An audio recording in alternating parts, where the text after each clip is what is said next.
বিসমিল্লাহির রহমানির রহিম। সুপ্রিয় দর্শক, একটা মর্মান্তিক ঘটনা।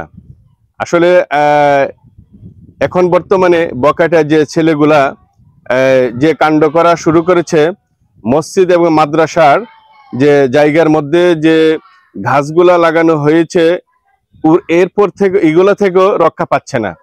আমি এখন উপস্থিত হয়েছি আন্দিউরা ইউনিয়ন, হবিগঞ্জ জেলা, মাধবপুর থানা।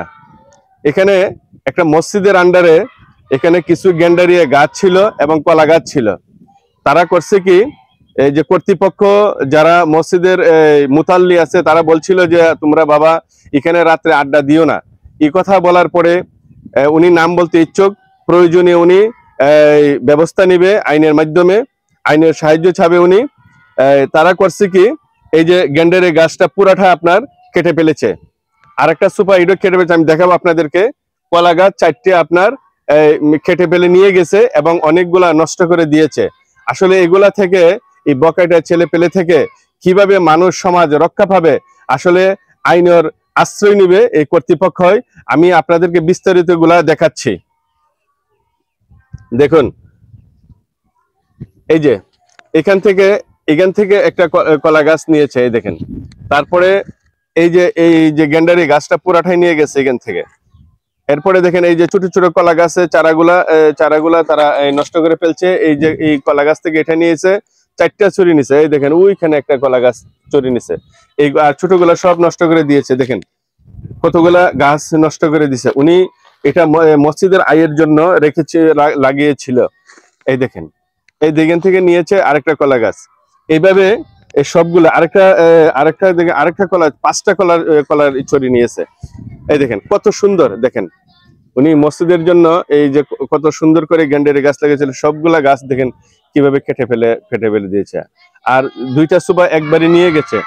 এই দেখেন এই যে কলা চুরিটা, এটাও নিয়ে গেছে। দেখেন উনি অনেক কষ্ট করে এগুলা নরসিংদী থেকে এগুলা নিয়ে আসছিল জাতগুলা, যাতে মসজিদের আয় হয়। কিন্তু এইভাবে যদি চলতে থাকে সমাজে, তাহলে বলেন এই সমাজ কিভাবে সুশৃঙ্খল থাকবে?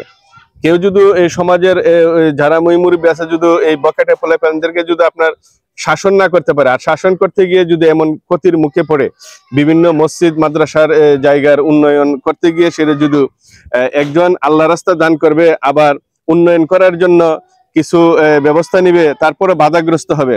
এই জন্য এই যে কর্তৃপক্ষ এখন কথা বলবে, উনি আইনের আশ্রয় নিবে মনে হয়। এইগুলি ভাই আমি অনেক আওয়াজ করে লাগাইছিলাম। আমার নাম মোহাম্মদ সৈয়দ কামাল, বাবার নাম হাজি মোহাম্মদ শের আলী। যে মসজিদের আন্ডারে যে এগুলি গাছ, এটা আমি অনেক আওয়াজ করে এইগুলি আমি চারা রোপণ করছি। এই বকাটে ছেলেরা নেশাগ্রস্ত হইয়া তাদেরকে বাধা দেওয়া হয়েছে বিদায় তারা এই রাগান্বিত হইয়া আমার গাছগুলি, মসজিদের গাছগুলি এগুলি নষ্ট করে দিয়ে গেছে।